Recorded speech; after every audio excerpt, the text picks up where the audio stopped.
எக்கச்சக்கமான படிப்பு இருக்கு.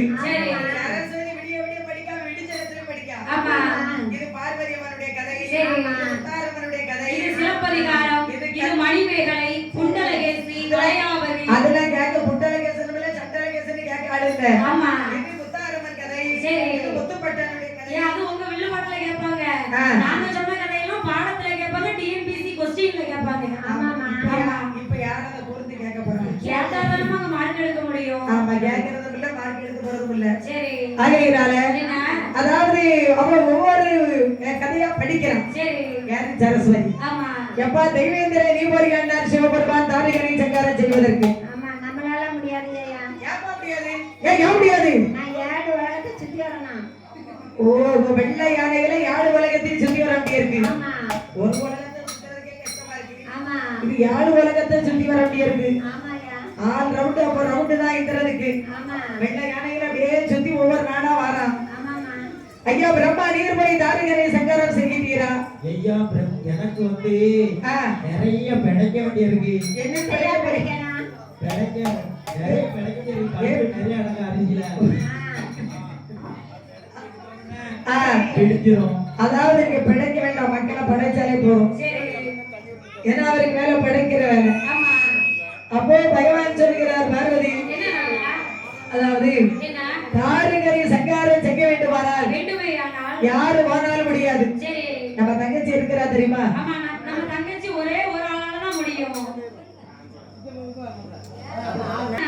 தாரிகரை சங்காரம் செய்ய வேண்டுமானால் அம்மையாகிய வடக்குவா செல்வி வடபத்திரகாளி வந்தாத்தா முடியும். அக்கினியில பிறந்த அக்கினி காளி வந்தாத்தான் தாரிகரை சங்காரம் செய்ய முடியும். பெண்ணே காளியம்மா என்று ஒரு அவை குரலிட்டார் கரைக்கின்றார் சிவபெருமான். அப்ப இந்த சத்தம் எங்க கேட்குது? காட்டிலே 108 அம்மன்மார்களோடு அமர்ந்திருக்கின்றாளே காளியம்மை நினைத்தார். கைலாசகிரி பர்வதத்திலே நம்மளுடைய அத்தான் சிவபெருமான் அழைக்கின்றார்கள். நம்ம அத்தா பரமோசம் நம்மள கூப்பிடுறாரு. அவர் கூப்பிட்டாருன்னா காரணம் இருக்கும். அதனால நம்ம இப்போதே போகணும் என்று அம்மையாகி வடக்கு செல்வி விடபத்தை அழியம்மா அவன் கலையதில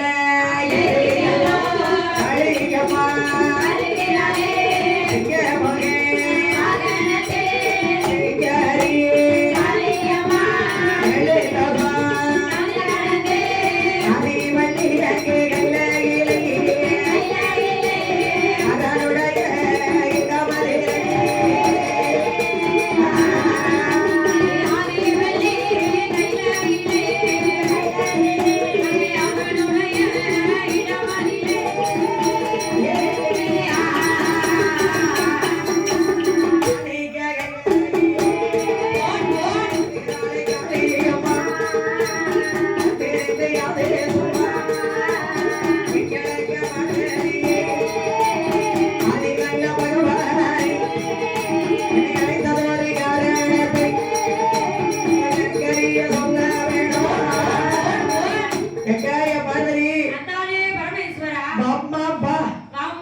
காளியம்மா.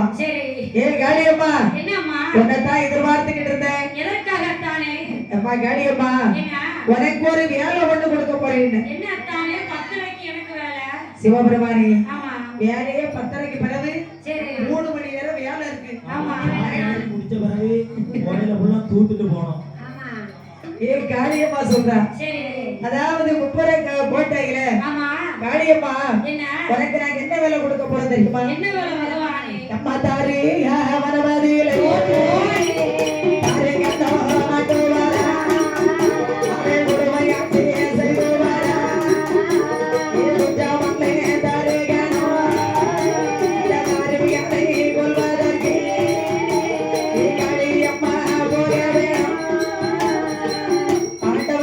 சிவபெருமான் சொல்லுகிறார்.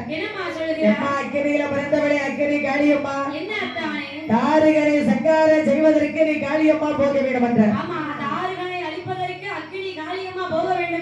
பகவானே பரம்பொருளை ஆண்டவனாகிய சிவபெருமானே, தாரிகன் ஒரு ஆடவன் அல்லவா? நான் எப்படி போய் சண்டை செய்து தாரிகரை சங்காரம் செய்ய முடியும்?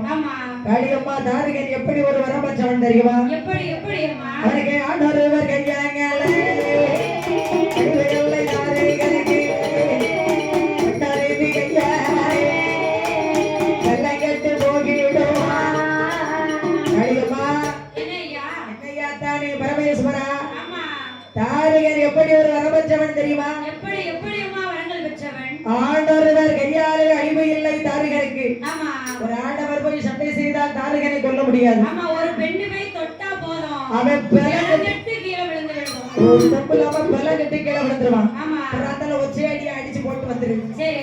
யாரு? சிவபெருமான் சொல்லுகிறார். ஆமா. அத்தானே பரமேஸ்வரா, என்ன?